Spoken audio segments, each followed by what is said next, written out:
there everyone, thanks again for tuning into Sin's Workshop. Hope you're having a wonderful day. Today we're going to be talking about All These Bodies by Kendra Blake.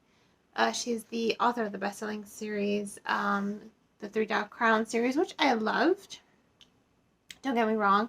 And I knew when I was given this advanced reader's copy, I knew it was going to be something entirely different. And that's what drew me to the premise, because I love her characterization. I think Blake is a very good storyteller, and while I did ultimately like this novel, I did find it a little hard to get into. I mean, I literally just spent the past 2 hours just staring at my computer trying to figure out what I wanted to say about this review, to type it up, because I like to type first to get all my ideas out. Well, generally I like to handwrite and then type and then record. That way, by the time I get to one of my recordings or the last recording, everything is kind of flushed out. That's usually my process, but I'm a little behind on my review, so I skipped the handwriting process, went straight to the typing process. And I got one paragraph done, because it's really hard for me to kind of figure out what I want to say about this book. Ultimately, when I was finished reading it, my initial thing is I wanted more. And again, I knew what I was getting into when I was reading this book. I wasn't expecting something supernatural or paranormal or anything like that. But I think it has a really good opening sequence. You've got your two main characters, and I believe his name is Michael.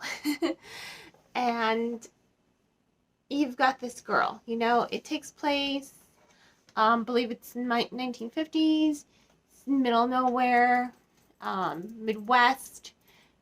Small little town. The bloodless murders have come to town, and they have left a girl in their wake, a 15-year-old girl, drenched in blood. And it's impactful.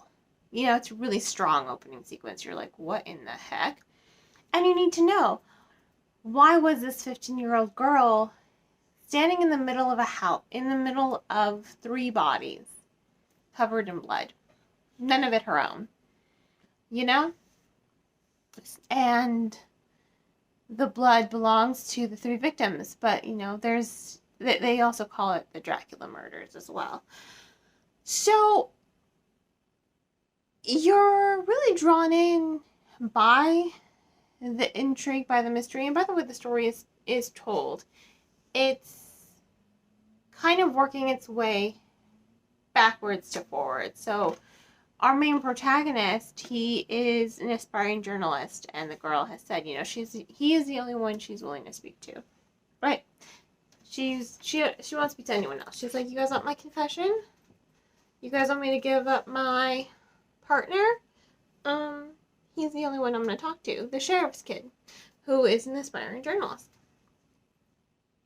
So he's being a journalist. And he's a high schooler, He has no experience. He's just like, I have no idea what I'm doing. He's like, all I've done is deliver newspapers for the local journalist. And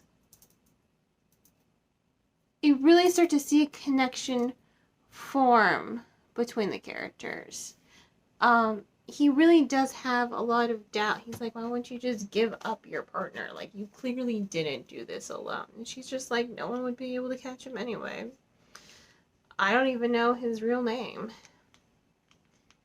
So, what's the point?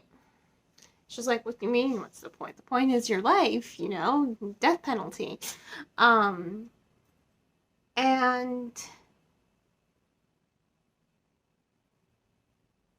it's just kind of interesting to see her story unfold, because she's also not telling her story in a linear way. She's telling it as she feels like she wants to tell it, like bits and pieces here and there to kind of gather the whole, and I liked that.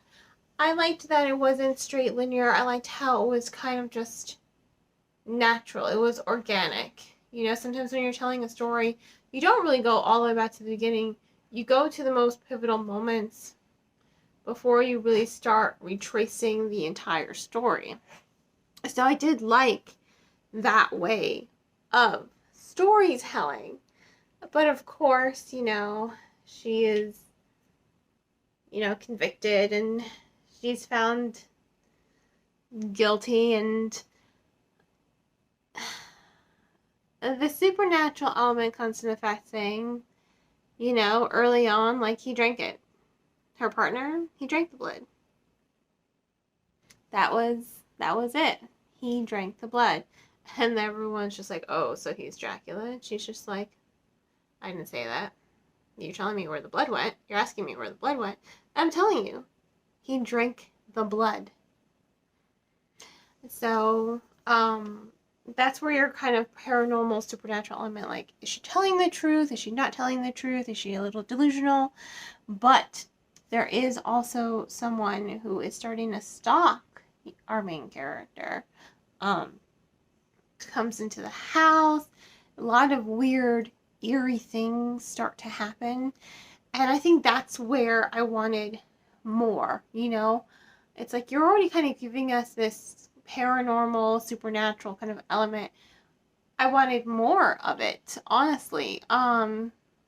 If you're going to give it to me, at least give it all to me. But if you like true crime stories, and I do like some true crime. It's not like the genre I go to. I go to young adult science fiction fantasy. But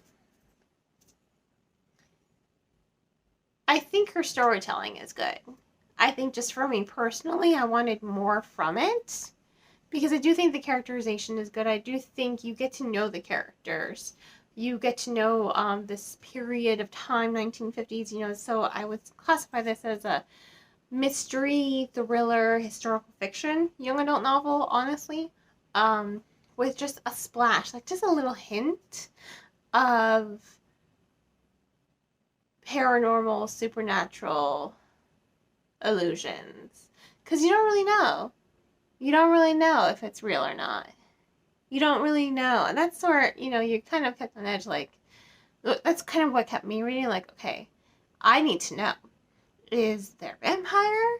Or is she just delusional? Vampire, delusional. Vampire, delusional. So it's one of those things that does keep the story overall kind of engaging. The mystery. You're trying to solve a mystery. You really are. You're trying to solve the mystery of the murders. You're trying to solve the mystery of how this girl got wrapped up in everything. Why she got wrapped up in everything. You are trying to figure out where she was coming from, who her accomplice is, and if the vampire aspect is going to come alive in the story. And again, I do like the dynamics between the characters. I like how they grow, I guess I want to say. I like how they become kind of friends, and I like how they do, in a way, kind of become... They start to care for one another because they really are getting to know one another on a very intimate level just by talking to one another, you know. But you are kind of second guessing, like, is she being honest with him? Is she being honest with him? He's being honest with her, but is she being honest with him? And then it keeps you guessing. You know, it does keep you guessing. And that's what I did like about the story, that it's not predictable. It does keep you guessing. I just wanted something more. I expected more. I knew I wasn't going to get anything like Three Dark Crowns. But I did want something more from the story. I don't know what to. I just felt like I was reading it, and I'm like, when I was done, I was just like, and it's a very open-ended ending as well, and I'm just like, I need more. I wanted more from it. Not that it was a bad novel. Again, I did ultimately enjoy it. I did finish it. I was engaged from beginning to end because of the mystery. But when I got to the ending, I was just like, that's it? That's where you're going to end this? I need more. I need more. I need more. So, this was All These Bodies by Kinder Blake. I give this book, I guess, 3 out of 5 stars. I wanted more. I kind of expected more. I didn't love it as much as I loved her Three Dark Crown series, unfortunately. Sorry. That's just how I felt. So anyway, once again, this was All These Bodies, 3 out of 5 stars. If you like true crime novels, yeah, like young adult, historical fiction, or true crime-esque novels, then you'll definitely like this. And if you haven't read her Three Dark Crown series, I think you'll also enjoy this. And even if you have, just don't expect anything fantastical to happen. I guess with that little hint of fantasy, I was expecting a little bit more to happen, and I didn't get it, and that's where I was kind of like let down by it, unfortunately. But, you know, it was still a good book, and I still enjoyed it. It's definitely a perfect read for the month of October. So yeah. In any case, if you want to go ahead and purchase the book, please remember to purchase the book from your local bookstore or online book retailer. You can look for local independent bookstores in your neighborhood on indiebound.org and bookshop.org. If you purchase the book off bookshop.org, it will send a percentage of your proceeds of your purchase to a local bookstore in your neighborhood. Please also don't forget, Barnes & Noble and Books A Million, just because they may not be in your area doesn't mean they don't exist. You can shop online on Barnes & Noble and on Books A Million, and they do ship across the country. And honestly, I am in favor of just purchasing your book from your local bookstore versus Amazon. I mean, your bookstores and booksellers, whether they be independently owned or a chain, deserve way more support than Amazon does when it comes to books. They just do. Because there's nothing that beats walking into a bookstore and just browsing the bookstore and looking at books. I love bookstores. What can I say? I could spend hours and days in a bookstore. If money's tight, you can also check out that book from the local library.